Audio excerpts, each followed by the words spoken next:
we have another TV to fix. Again, no backlight. Picture and sound is there if you shine a torch on it, but there's no backlight. So my first thing I expect is the power supply and these backlight outputs. That's the first thing we'll check.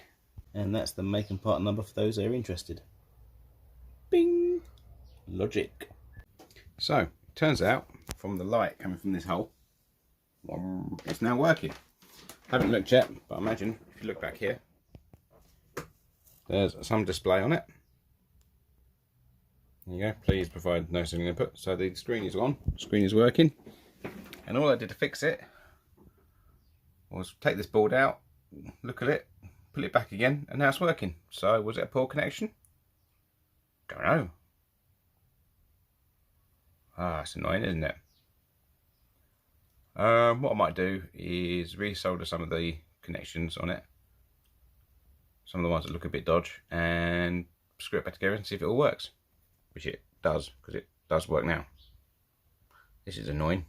One thing that's worth noting is the joints on that IC, and that's the inverter driver. So that drives the switch mode power supply for the backlight.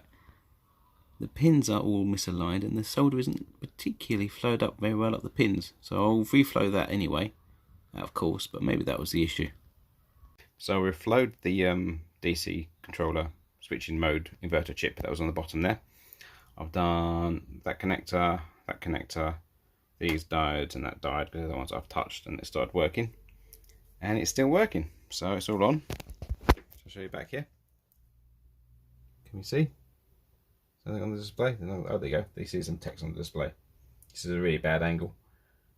But it is working. It is on. You can see there again, you've got some light coming from the edges.